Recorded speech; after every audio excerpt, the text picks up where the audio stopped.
Gandang araw, abay ganito ba namang merienda sa hapon ay mapapasana all ka na lang. Ngayong araw nga pala ay nagluto kami ni Kambal Vlogs nitong siroy na saging. Ito sa probinsya, ito ay pangkaraniwan na naming merienda. Ito sa amin sa Quezon, ang tawag po dito ay siroy na saging. Kayo po, ano po ang tawag sa inyo nung ganitong luto ng saging? Pwede po nating ilagay dito ay asin o asukal na napakasarap po talaga, lalo na po kung talagang napakarami ng gata. Nagtibang nga kahapon ng isang buwig na saging yung aking kapatid, kaya naman ito ay aming lulutuin at gagawin naming siroy na saging. Ang pili nga pala yung ating lulutuin at isang buong nyog. Mas maganda po kung madami po yung gagamitin po ninyong gata. Matagal na din nga pala kaming hindi nakakapagsiroy ni Kambal Vlogs, kaya naman tamang-tama at may saging dito, kaya sabi ko sa kanya ay kita ay magsiroy. Napakasimple naman pong lutuin itong siroy na saging. Babalatan lang natin pagkatapos magkakayo tayo ng nyog. At gagawin po natin dito ay gagayatin natin ito ng pino. Mas gusto ko po dito ay pino yung pagkakagayat ng saging para mas mabilis maluto at mas masarap kapag kakainin na natin. Tapos po nating mabalatan itong saging ay hugasan muna natin ito ng 2 beses at saka po natin siya gayatin ng pino. 2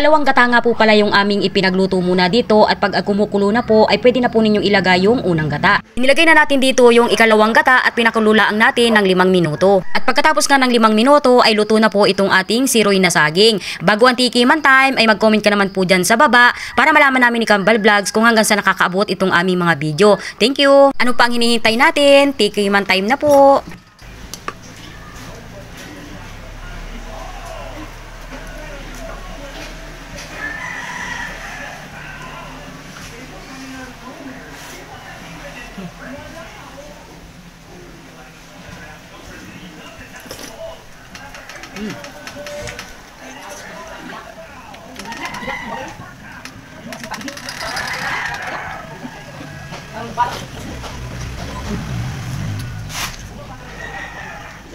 Yeah.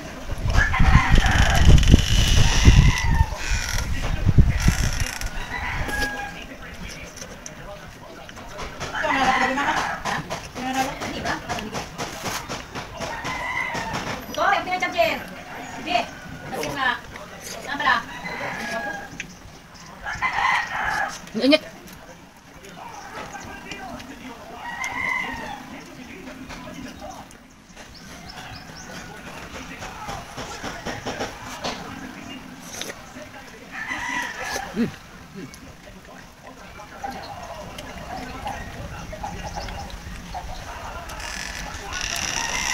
Ingat.